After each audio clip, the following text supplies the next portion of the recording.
Hello, Astro Darlings, and welcome to the Golden Astrologer Podcast. I'm Deb McBride, and today is Sunday, December 22nd, 2019. Happy Hanukkah to those who celebrate. I am broadcasting from lovely Escazú, Costa Rica, and I want to make an announcement first before we get into the busy week ahead. So I have created a video for the year ahead 2020, and it's 75 minutes long, and it is over 30 slides, and I am explaining all of the aspects of next year that are very important. Now, we have 6 eclipses, and I do start with the eclipse that we're going to have this week on the 26th, so there'll be 7 eclipses described. There's the Saturn-Pluto that we've been talking about all year. There's the Jupiter-Pluto, which hasn't happened since 2007 and is going to happen 3 times next year. It only happened once in 2007, so that's a big aspect. There's the Jupiter-Saturn conjunction in a year, which is also very big. And we have Venus retrograde, we have Mars retrograde. So 2020 is a big year. And I invite you to purchase this video for $15, and you can do that on my website. You just go to thegoldenastrologer.com, go to Book Online, which you'll see in the top right corner, and click on that and scroll down, and you will see the offer to purchase the video. And when you do purchase the video, I will send you a link to watch it privately on YouTube. So it's an exciting year ahead and lots of astrological information coming. And so I invite you to join us and purchase the video and hopefully be able to refer back to it through the course of next year. Say, for example, in the middle of year when there's 3 eclipses going on. So you'll be able to watch it again and again. So that's the exciting news of the day and the week and going forward. But here we are on the 22nd of December, and it is the week of the holidays. And let's start. Right now, Venus has been squaring Uranus, and that was the aspect at 8:29 a.m. today, Eastern Time. And Venus-Uranus is an opportunity. It's a challenging aspect when it squares, when there is a square. And it's an opportunity to review and reconnect with our relationships in a way that we look at them and we want to see differences. We want to see changes. We want to not be unconscious in our relationships. Uranus is the great awakener. It is the planet that comes along and shakes you up. And, you know, this is an interesting time because Venus is in electric Aquarius and Uranus is in Taurus, and they are in each other's signs. And this is what we call in astrology a mutual reception, meaning Venus is living in Uranus's place, which is Aquarius, and Uranus is living in Venus's place, which is Taurus. And they are talking to each other from each other's houses. So say, for example, they exchanged keys. People do key exchanges. And these 2 planets did key exchanges, and Venus is living in Uranus's house. Uranus is living in Venus's house, and they're having a conversation. And the experience of that is such that it makes us look at the relationships we have very differently, and from a perspective of wanting to change them, and from a perspective of, hey, I don't want to behave this way anymore in my relationship. I don't want this kind of energy in my relationship anymore. I want them to be different. And this makes us conscious. Uranus is an outer planet. And when we have outer planets in aspect to inner planets, we start to look at things and notice where they can be improved or revolutionized in the case of Uranus, which is a revolutionary energy. This is something very profound when you stand outside of your relationship and you look at it and you say, you know what, I behave like this, this, and this, and that gets me this, that, and that in my relationships, and I don't want that. Now, this is all your relationships. This could be your ones with your parents, your family, your children, your coworkers and colleagues, your partner, spouse, lover, your book club, anything, anyone that you are in a relationship with.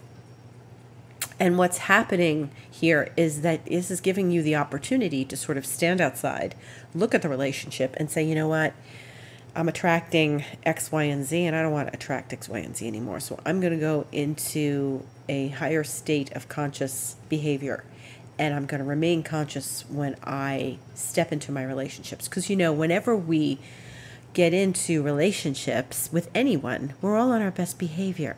We go to work at a new place. We're really polite.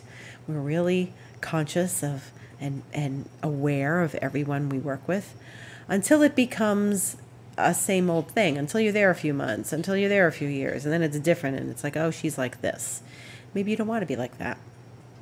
This affords us the opportunity to be aware of what our relationships are bringing, and because of how we behave in them. So what comes forward to us, what comes on the table as a result of us being in a certain way when we are in our relationships. And if we're conscious, we're not succumbing to our subconscious thoughts and subconscious behaviors. If we stand and we're polite and we're considerate and empathic of the person we're talking to, then we don't kind of go off on a tangent of unconscious, subconscious behavior, and we are acutely aware of how we are and how we treat people. And we don't take anybody for granted. So this is really an important thing. In order to change our relationships, we need to be supremely aware of how we are, polite and kind and empathic towards others. And Uranus really affords us the opportunity to do something different and change it. And I suggest that that's a really good and cool thing to do, to be able to do that. That aspect is always in effect for a few days, and it'll start to wane as the middle of the week comes. And then we have Mars sextiling Pluto today. And that occurred an hour after Venus and Uranus, and that was 9:28 this morning Eastern Time. And Mars sextile Pluto is going to make it a little easier to help us take the initiative in our relationships, because Mars is another relationship planet and it's talking to Pluto. Now, again, so Venus and Uranus were each other's apartments, homes. However, Mars is in Scorpio, which is Pluto's domain. And Pluto is in Capricorn, which is where Mars is exalted. It's not Mars's rulership, that's Aries. But Scorpio is also Mars' rulership. So this is a very powerful sextile. Sextiles are smooth aspects. They are 60 degrees apart. So Mars and Pluto are talking to each other. Venus and Uranus are talking to each other. And both of them are agents for change, because these are outer planets talking to inner planets. And these are the relationship planets. This is Venus. This is Mars. This is love. This is passion. This is the place where you can make these changes. Venus, Uranus says, I don't like this. I don't like how this has been showing up in my life. And it, it's a little more direct in its hit. It's a little more sharp-edged because of the square. Mars and Pluto are saying, okay, great. Well, let's change it. Let's do it. And they correspond to each other as well, as Pluto is a higher octave of Mars's energy. And so when we speak of this arrangement of planets today, we know that this is actually a good time to sort out relationships. Now, not that that is simple. We can just do that in our sleep and snap our fingers and, okay, I'm different. It requires work, and that's why there's a square between Venus and Uranus. It requires us to be conscious, aware, and work at it. So I invite you to work at seeing your relationships differently, and how they can be improved, and how they can better satisfy you and the other party. In the meantime, the moon is very busy today as it's in Scorpio. It will go void at 10:27 p.m. Eastern Time, and it's been trining Neptune. So there's another relationship, a smooth relationship, because we're in water signs. It made a sextile to Saturn and then Pluto, because Saturn and Pluto are very close, and then it's going to conjunct Mars in a couple of hours. So Mars, the whole Mars sextile Pluto is getting an extra stamp of energy from the moon. So we are emotionally aware of how we become in our relationships and how we can change things. The moon goes void at 10:27 p.m. and it will go into Sagittarius tomorrow at 11:34 a.m. Eastern Time. But the big event of the week, after we have these relationship things today that we become aware of, is that on the 26th we have a solar eclipse. And this is important for so many reasons. First of all, it's a solar eclipse. It's an eclipse, and remember we had eclipses back in July, and now we are in Capricorn, and it's solar, which means the sun and the moon are in the same place at the same time, and it is at 4 degrees 7 minutes of Capricorn. It is the new moon. That's right, because a solar eclipse is always a new moon. The sun and the moon are in the same place.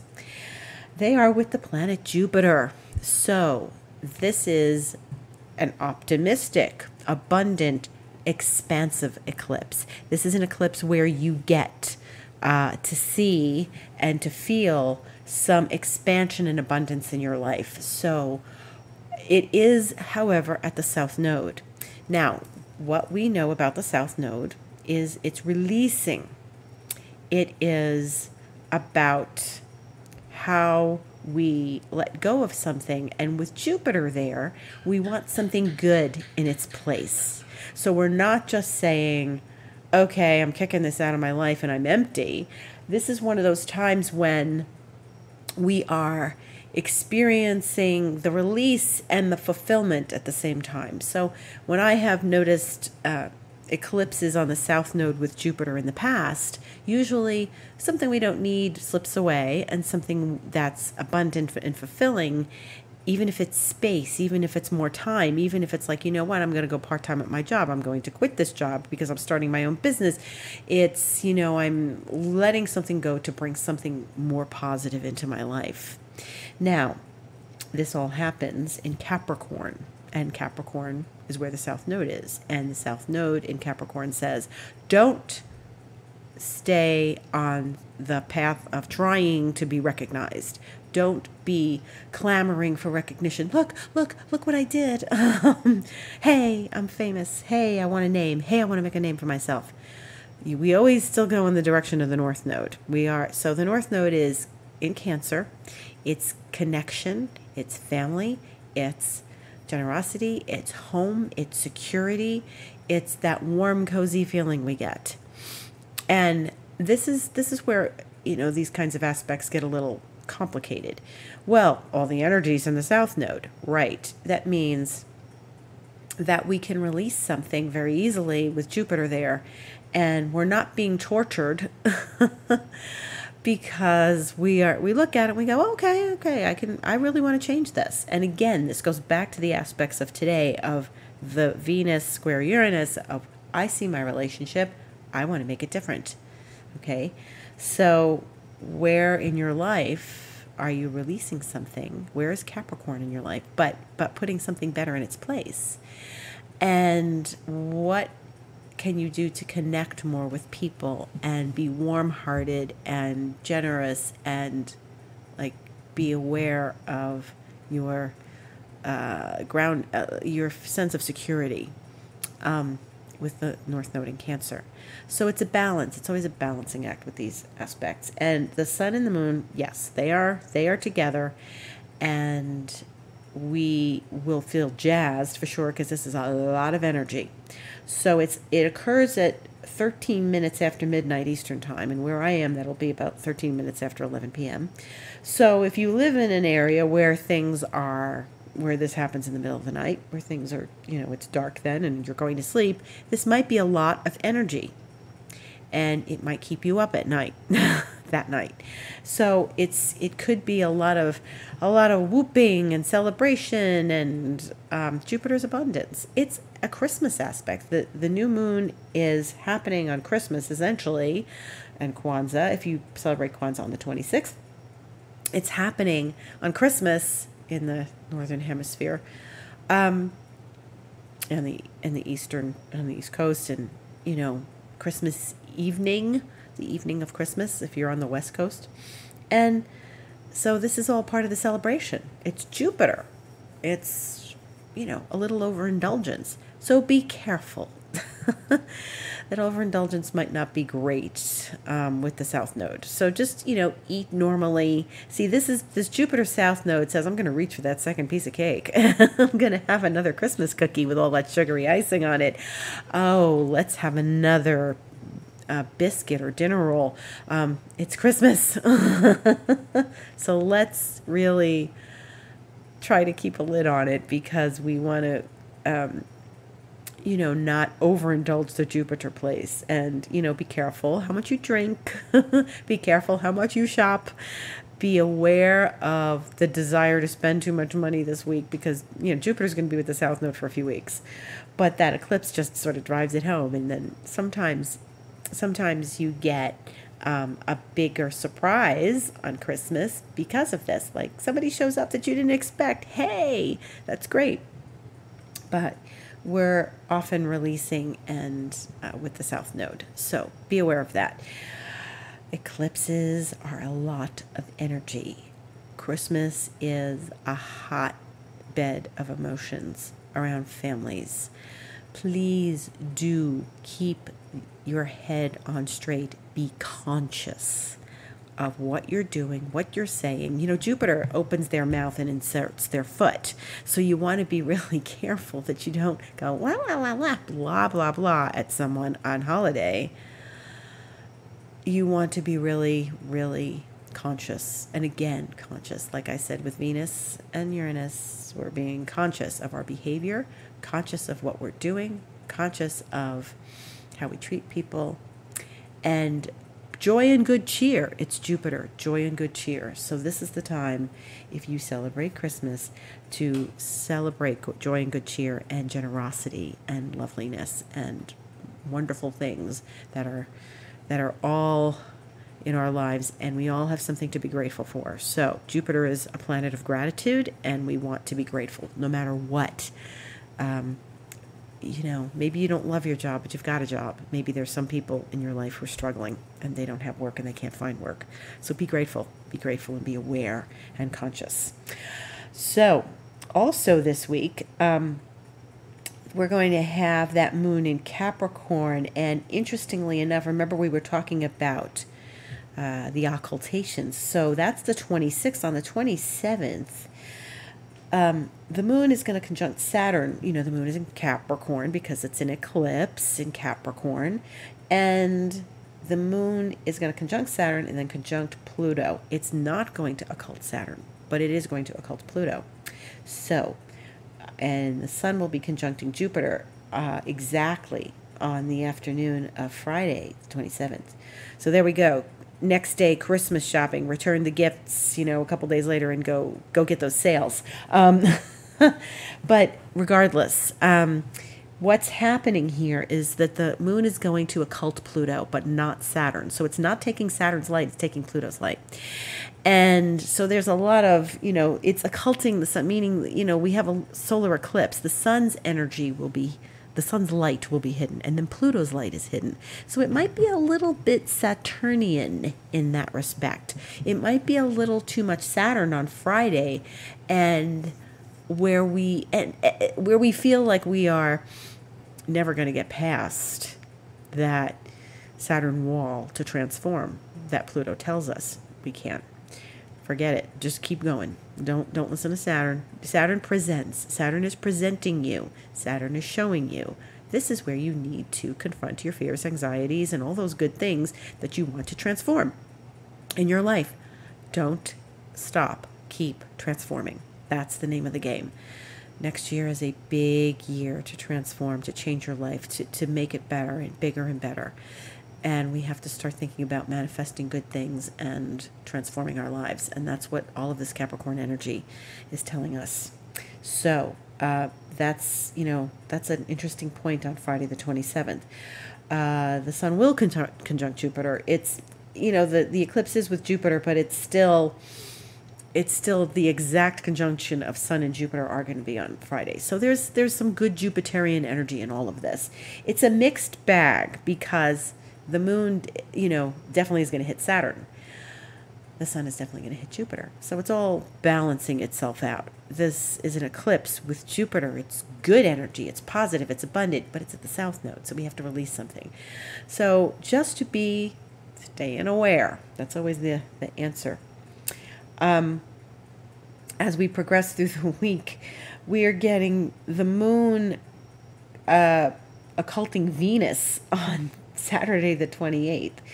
And that's going to be in the evening, 9:07 p.m., as the moon has gone into Aquarius early in the wee hours of the 28th Saturday. So that's an interesting thing, too. So the moon is occulting the sun on Thursday, occulting Pluto on Friday, and then occulting Venus, which is in Aquarius, on Saturday. Well, that's interesting. So there's another occultation. So the moon hides Venus's light. The moon is very busy this week. And it's almost like an eclipse, but it's not really. Like, okay, yes, that is an eclipse on Thursday, where the sun occults, the moon occults the sun, and the sun's light is not there for a bit. Pluto's light is not there for on Friday. On Saturday, Venus's light is not there. So whatever relationship things might be creeping up for you, just keep moving. Just keep moving. Remember, we're trying to transform, and things can be. They might not feel the same at the end of the week. We're headed towards another big eclipse. Once we finish this eclipse on Thursday, we're headed towards the eclipse on the 10th of January. And so, as I've said before here on this podcast and elsewhere, it's not great to start new things, new projects during two eclipses. You want to be aware that the eclipse is, sort of bracketed, like the bracketing these 2 weeks. And when they do that, it's just it's the holiday time anyway for most of it. Do your work, take your vacation, visit with people, but don't launch that. Oh, it's going to be January 1st. I'm launching my website. I wouldn't do that this time. I'd wait till the 11th, the 12th, even like the 15th of January. And that's because of all that activity that we have going on in that second week of January. So, hang on, just work steadily. It's Capricorn energy. It's good to keep working, in that early part of January, but don't get too anxious. We have to get this going. It's just better to wait a little bit. The other nice aspect we have this week is that on Tuesday, the sun makes a trine to Uranus. And that is another kind of revolutionary experience. That's Christmas Eve. It's 4:43 p.m. on Christmas Eve on the East Coast. And the sun trine Uranus is sort of smoothing over whatever Venus and Uranus we're talking about today. And the sun in Capricorn trine Uranus in Taurus is like, hey, yeah, this is a good focused time, and it's a smooth time to think about what we're changing, what we like to change. And when the eclipses come, we do make changes. And what are we going to dream big for the rest of 2020? This is the end of a decade. We're going into a new decade. How is it possible? How is it possible this has come upon us so quickly? But what's possible for us in this new decade? And maybe, you work on your New Year's resolutions before Christmas, before the eclipses start. And Sun Uranus is usually pretty smooth, and in this aspect, it's a trine. It's a 120-degree smooth aspect. So that's some joy and good cheer too, and a little bit of excitement and fun and unexpected things, nice unexpected things. Maybe again somebody drops by for the holiday that you didn't expect. That's great. So that's just about the week ahead. Oh yes, Mercury goes into Capricorn next Saturday. So Mercury's in Sag. Mercury is staying in Sag all week until Saturday. It goes into Capricorn. Now, we are yesterday, it's the beginning of the winter solstice. The sun starts to come back to life in these next days. You'll start to notice it in the northern hemisphere. What's happening is that Mercury's in Sagittarius. Now, and it will go into Capricorn on Saturday. So now the sun is in Sagittarius. The South Node is in Sagittarius. I'm sorry. I'm out of sync.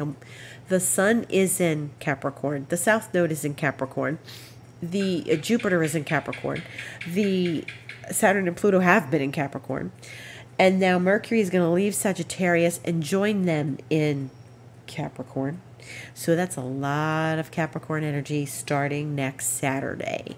And so this is really a very strong Capricorn signature. So things can be very serious and very focused. Even though we might not be starting projects, we can still, hone in on our skills, our talents, our mastery. The Sun and Mercury and Jupiter there should help us understand the mastery that we are trying to produce in our lives, that we're trying to tap into for ourselves. When we experience all this Capricorn energy, it's directing us towards manifestation. It's directing us towards a level of mastery. Capricorn rules the 10th house. So when Saturn and Pluto, we've been dealing with all year, we're asking about mastery, and I've been talking to you about your mastery and tap into your mastery. Now that we've got all the other planets going there with them, now Jupiter's there. I mean, Sun and Mercury went there earlier in the year. Jupiter's there. It should be easier. Jupiter puts the light on. And so this is really helping us see what our mastery is, tap into it, and embrace it. And I hope that all of you do that going forward through this holiday season and into the new year. And I have much gratitude for all of you for listening every week. And I wish you a superb Hanukkah, Christmas, Kwanzaa this week, and a beautiful eclipse. And I hope you have a beautiful realization about the eclipse, and that it brings you some wonderful, abundant energy and positive energy and optimism going forward. My video is available. Check out my website, thegoldenastrologer.com. If you'd like to book a session, Book Online is the link. Book Online is the link for astrocartography reports and for the new video. My Instagram is The Golden Astrologer. My Twitter is @DebAstrology, and I also have a blog on my website. So please visit, please drop me a line, and I wish you a healthy and happy holiday this week and a beautiful eclipse. Thank you for listening.